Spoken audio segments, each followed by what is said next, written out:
No, I'll say, all right. So talk now then. What's the question? why is it now you as a Christian? Yeah. The only other religion that believes in Jesus, Yeah. peace be upon him, in a positive way, is the Muslims. Yet your biggest enemy is the Muslims, Okay. and yet we're the only ones that see Jesus peace upon him in a positive way. No other religion, ideology. Do you want to answer that? You don't see Jesus in a positive way. You look, as Muslims, but you've got to understand, you're kind of framing this wrong. I'm not against Muslims. The reason why I do so much of my work directed towards Muslims, because I think you guys are special. No worries, bro. Yeah, he wants to talk off camera. Sorry. Sorry, it's just like... There you go, sorry about that. So my point to you is that I do my work towards Muslims because I care about you, and because I love you enough to think that you're worth the effort, and because I think that you would make great Christians. That's why I come down here and tackle Muslims all the time. Yeah, but my point is, Islam doesn't teach a positive view of Jesus. No. He's a prophet. No, let me finish. It teaches a negative view of Jesus, because any view of Jesus that doesn't tell the truth about him is a lie about him.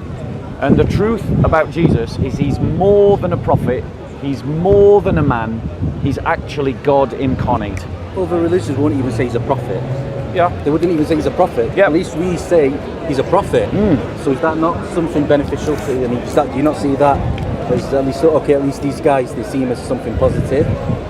Well, no, and the reason why I would say that is that, two people telling two different kinds of lies about you, they're still both lies. If someone says that Jesus isn't a prophet, and someone says that Jesus is only a prophet, they're still both lies. They're still wrong. It's just the different kinds of lies, they're different kinds of wrong. Let's go to the second question. Right, second question. The Christians, in the Crusaders, they wanted Palestine as a Christian land. Yep. Now, why are the Christians promoting Zionism and they don't want it as a Christendom, as you say? Yeah. So what's make the switch from we want Palestine as a Christian nation, now we're going to just leave it to the Zionist Jews? Yeah. So your first problem is that you've generalised massively there. I'm pretty sure Palestinian Christians are not Zionists. I'm pretty sure that Arab Christians aren't Zionists. I'm all but certain that Irish Christians aren't Zionists because they're massive supporters of Palestine. So you've actually it's a political thing. So what you've done there is you've generalised. You've said Christians as if we're one group. I myself am a critic of Zionism, but at the same time, I think that whilst Israel is a threat to local Christians and should be dealt with as a threat to local Christians, it's not an existential threat to all Christians. Whereas it doesn't want to be filmed. So just voices only. Yeah. So if it was the last question. Yeah. It's all right. No filming. Right.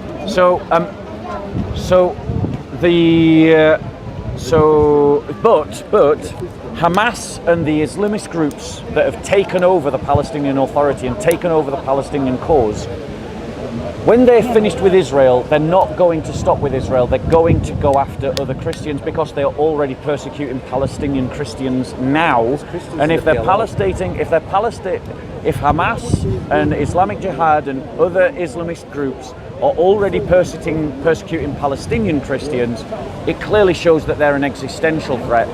And for that reason, I'll support Israel over Hamas and support Israel over Islamic Jihad. I've come across a guy that's a Christian in the PLO.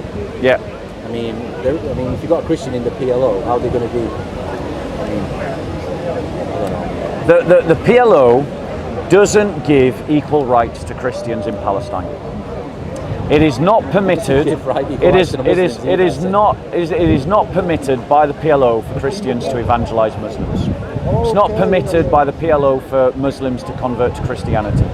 And so for that reason, the PLO is as much against the church as Israel is against the church. But I'll say this, the PLO is also just a regional threat to the church. The problem is not the PLO. The problem are groups like Hamas and Islamic Jihad, who are part of a much wider Islamist jihadi movement that has global ambitions, not just regional. What do you mean by jihadi? So I mean by these scummy, filthy dogs who use violence to impose Sharia by force over others. What if a Christian group came about, a militia, and they put Christian laws? Would you say they're the same? Let's not just get away. Let's not just change the subject. We've got there's a spider coming towards you, bro. Looks like a meanie, that one. The hunting spider. Are you from Manchester by any chance? No, I don't say. It's just climbed on you, bro. It's climbed onto your belly. You're more north than Manchester, so you're actually Again, I'm not going to talk about. Yeah, it might be in your hat. Check your hat. Yeah. Just leave it there. Okay. So my point to you is, let's not just skip over the fact that we have this Islamist jihadi movement. Do you think that it is right for Christians to and for others to fight against this Islamist jihadi movement? Which one? ISIS. All of them. Hamas, because I'm Palestinian and they're under fire. I'm not going to criticize. JC, voices only. He doesn't want to appear on video. Just voices. No. Turn the camera that way. Just voices. Just capture the recording. Yeah. Don't put him on camera. Okay. Yeah. So I'm talking about every jihadi militant. The PLO is a secular movement. The PLO is a secular nationalist movement. So let's just separate these two things out. Can a Christian fight against ISIS? Everyone can fight against ISIS. Can a Christian fight against Boko Haram? I don't know. I've heard of them by name, but I don't know anything about them. They're kind of like the ISIS of Nigeria. If they're like ISIS, I've never. So my point to you is, ISIS are outlaws. They're absolutely. The Prophet Jesus told us to fight outlaws. Yeah. So my point is that a Christian should feel no shame in fighting against Islamists, whether that be by hand or by mind or by word, because Islamists are the vilest kind of human being. What about Palestinian Christians fighting against Zionism? Well, obviously, I'm on the side of the Christian every time. So where Christians, the Palestinian Christian group came about. So where Christians are fighting against Israel's treatment of the Palestinian people, I'm on the side of the Palestinian Christians. What if for example, in Lebanon?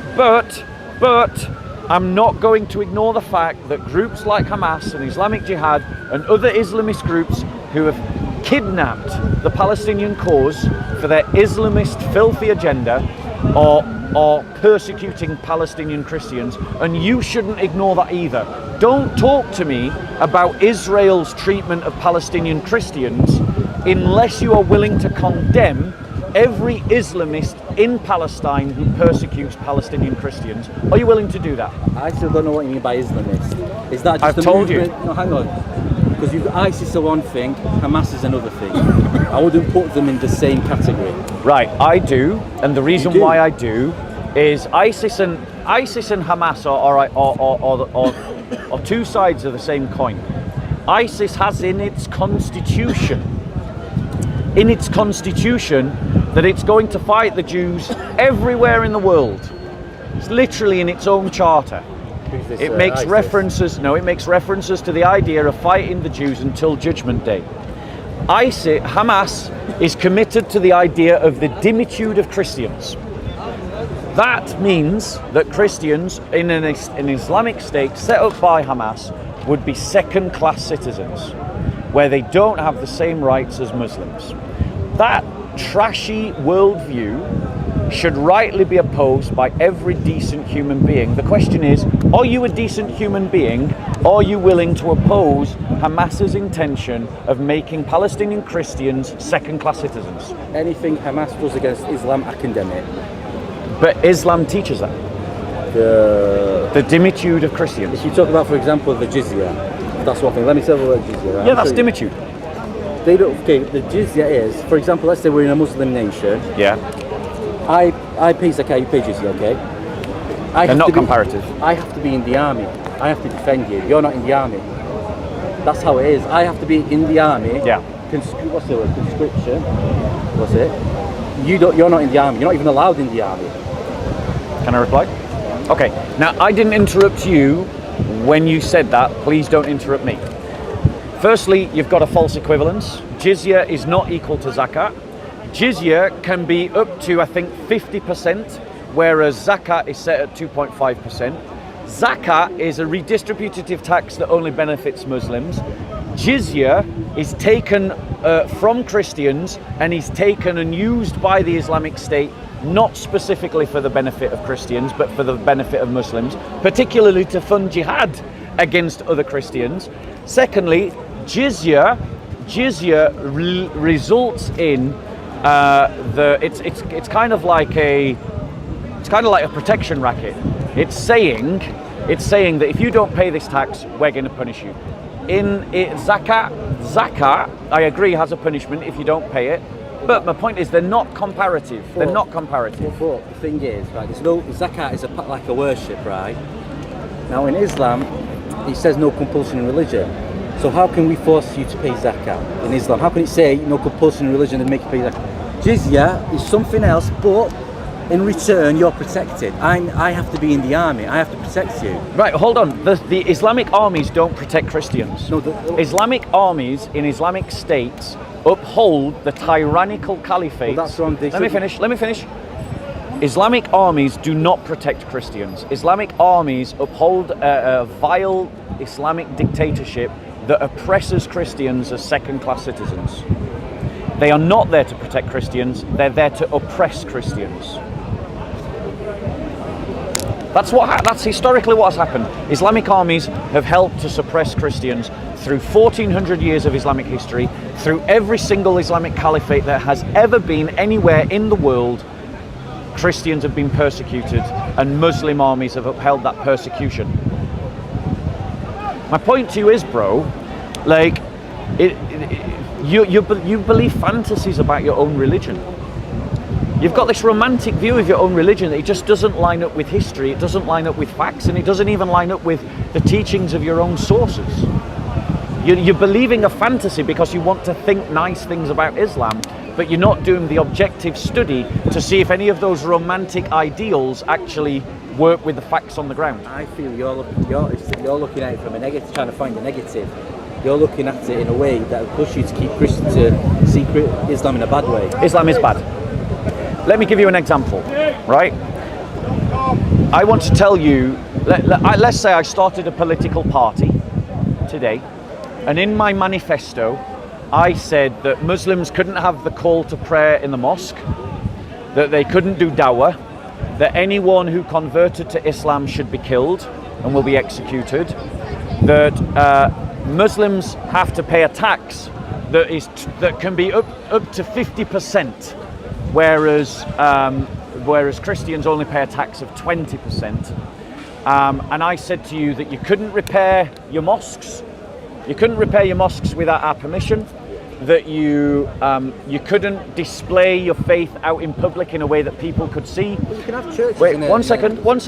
Would you say that such a political party is a good political party or a bad political party? If it said we couldn't have mosques, if it said that you couldn't build new mosques and you couldn't repair old ones? I'd say that's a bad political. Right.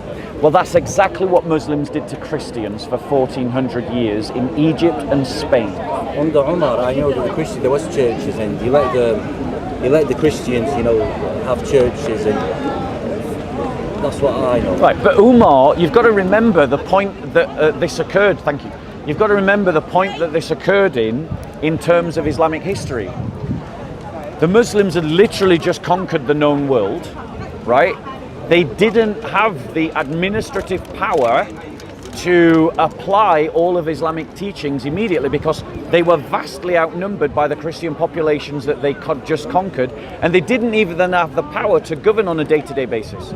Their armies used to sit outside of the cities because the cities were too vulnerable a place because they were surrounded by their conquered peoples.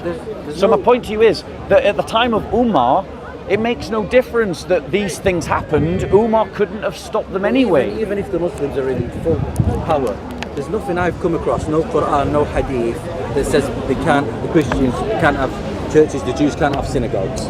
Only if it's paid jizya. No. It's in the constitution of Bear with me. I think it's in the Constitution of Umar. Could you, one of you Google the I think it's the Treaty of Umar. Sorry, thank you. It's okay. I'll put these down here. Try to remember them.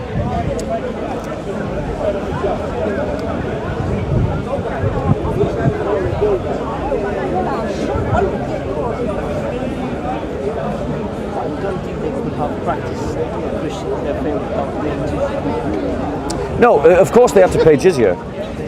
So But where was actually freedom there? Bear with, it's the Pact of Umar, right? So in the Pact of Umar, okay, let's go. These are the terms of the Pact of Umar. Actually, it might be a descendant of Umar. Right. Well, Umar was a bad guy. So the Pact of Umar states things like this, right? It lays down the particulars of the dhimmi, the authenticity of the. Let's just the text of the pact, right? This is what Christians had to agree with under Islamic rule. We will neither erect in our areas a monastery, church, or a sanctuary for a monk, nor restore any place of worship that needs restoration, nor use any of them for the purposes of enmity against Muslims. We will not prevent any Muslim from resting in our churches, whether they come by day or night, and we will open the doors of our houses of worship for the wayfarer and the passerby. Those Muslims who come as guests will enjoy boarding and food for 3 days. We will not allow a spy against Muslims into our churches or homes, or hide or deceit against Muslims. We will not teach our children the Quran. We will not publicize the practice of shirk, polytheism. Brother, he doesn't want to be on camera. Oh, sorry. Sorry. Okay, so there you go. I've just read it to you. The Pact of Umar says that Christians cannot build churches and they cannot repair churches. Which website is that? That's the Pact of Umar. You just look up the Pact of Umar. Pull it up from whatever website you want. Right. Here's what else it says. Right. Bearing in mind, saying that you can't publicize practices of shirk. Bearing in mind that would you Muslims. disagree with that? So As a Christian, would you not agree with that? Muslims accuse Christians of shirk. So when it says don't display shirk, it's saying don't display Christianity. Away from Christianity. For example, a Christian nation came and said we're not going to allow Hindu idols and that. Would you not agree with that? No, hold on 1 second. Okay, I know you're saying that they're referring to Christianity. Did Muslims in the classical period and Muslims today say that Christianity is a form of shirk? The Trinity is, I believe, yes. Right, so therefore they're saying that displays of Christianity are forbidden in public. And did they mean the cross? Yes, so they're saying in Christian lands that they've just conquered, open displays of Christianity were not allowed. Yes, the Levant, that was Christian before Muslims invaded Then it. became Muslim. Yeah, centuries later. but before it would No, Christian- no. the Christian would have invaded it, But hold on 1 second. Let's not escape what I'm saying. Muslims conquered Christian land and said you can't display your religion publicly in your own land. Is that evil? If we conquered Iraq, easy as pie, and we conquered Afghanistan, easy as pie, if we had turned round to those conquered peoples, not we, but the Americans, and gone, you can't practice Islam publicly, would you have called that evil? Had Christianity been the religion of truth and with evidence, and it says that in Christianity, then yes, I would. You're an Islamist apologist. You're saying that it's okay for Muslims to do something that Christians can't do to Muslims. What I'm saying is, So basically, there you go. At which point you've just lost this debate, bro. Because you have no moral context. Because if you're, let's say, the Christians at the time of Jesus, Yep. he's going to come back and he's going to rule. Now, let's not the back.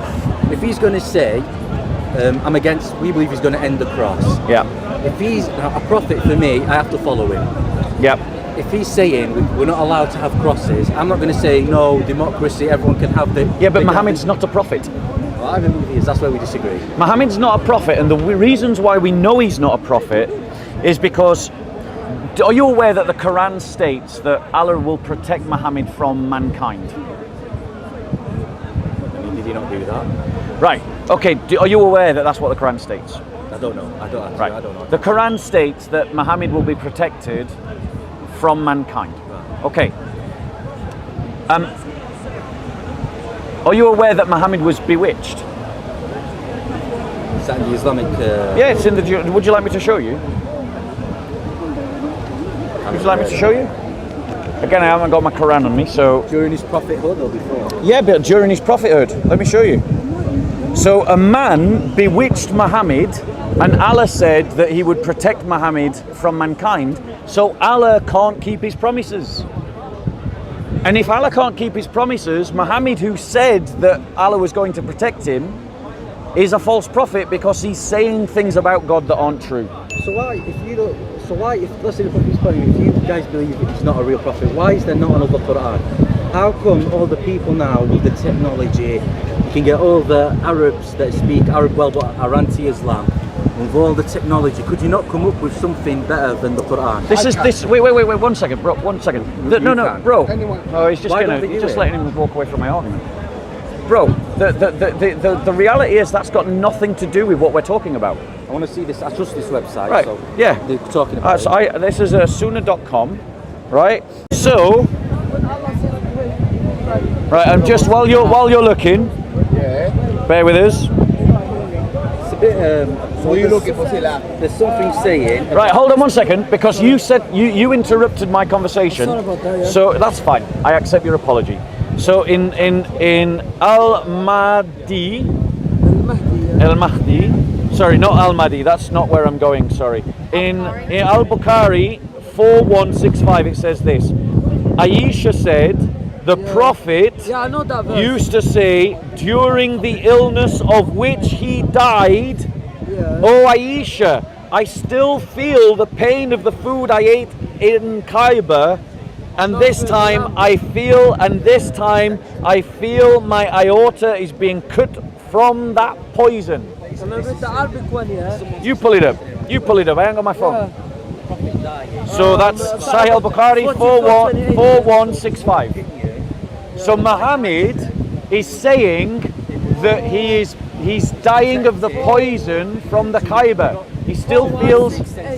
No, I didn't say that. 4165. Yes. And Muhammad is saying, no worries, bro. Right? Come here, bro. Right? Sorry. Okay. I've read the hadith, Yeah. He feels still feeling painful. Exactly. That But woman, but he died of the illness. yeah. But the Jew said, if you're from God, you won't die. But he died of the poisoning. Yeah. He died later of the poisoning. It made him ill. Affected.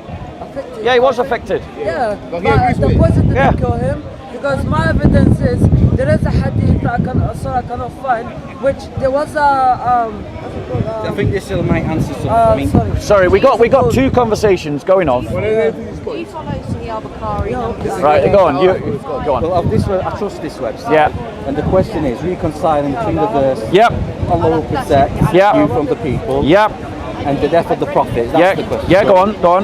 It's a long answer, so I'm going to try and find a bit where they summarise it. Yeah. I've also read this, so I'll help you. Do you know it? Yeah. Let me show you. Yeah, I've read it. Bear with us. It's a Sahih Hadith. It's Islam QA. Do you know that's the website I go to generally? If I want. Yeah. That's fine.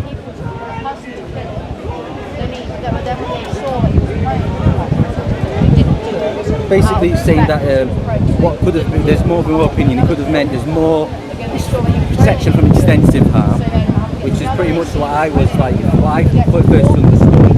There's another opinion here that says that he was on his missions, like because they've asked about his death. So while he was on his missions, he was protected.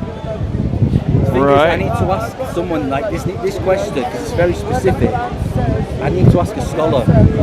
It's hard for me as a layman because if the verse may be general or it might be specific. Right, bear with us. We don't know what prophecies we need into it. The Gospels were written. What is Can I go and I'm come so back? sorry, it's so What's happening? I think I'll follow the drama. Let me just see what's happening. Well, I need to check whether a Christian is in that drama. Whose phone is this? Thank you. There we go. Found it. Because you haven't got a Bible, have you? There you go. You can fit that in your pocket. Have a read of that. Come back with your questions, bro. Come back with your questions. But in the meantime, I want you to explain to me why Allah failed to protect Muhammad from the influence of the devil. Because remember, Islam teaches that magic is the work of the devil. So there's this hadith that states that Muhammad said that talismans and incantations are shirk. And then one of the Sahaba said to Muhammad, why do you say that, Prophet? I go to a Jew when my eye is swelling and he gives an incantation and the swelling goes down. And then Muhammad says to the Sahaba, he says, no, it isn't the incantation that's doing that, but it is the devil. He is the one that makes the swelling go down when the Jew speaks, but when the Jew stops speaking, he takes it away. So in other words, Muhammad teaches that black magic is the work of the devil. The hadiths teach Muhammad was subject to black magic. So why did Allah the Almighty allow the devil to influence Muhammad's mind? He's a scholar. I'd have to ask a scholar. Well, go and ask one. Because I try to ask all these so-called gibberish scholars we've got in the park. Self-appointed sheikhs are plenty. Ali Dawah will run away. I've seen Go and tell Ali Dawah to come and debate me. He'll run away. He'll run away. Ali Dawah is not a scholar. He's not a scholar. And Ali Dawah is not a scholar. I mean, I respect him. He's not a scholar. Yeah, but my point is, I've got all your sheikhs on the run, bro. Last week, I liquidized the brain of one of your sheikhs. So much so that he was so beaten in argument, he turned violent. He's a Syrian, I think, because his name Damascus. Yeah. Damascus. He's now known as Abdul Crutch. And to be fair to the Muslims, as Speaker's Corner, they have condemned his actions, Bob, from my conversation with Muslims. Okay, Off did they camera. put it on camera? Off Put it camera? on camera, but the table Yeah. So basically, I just want to remind Anyway, you. God bless. Take care. Go on.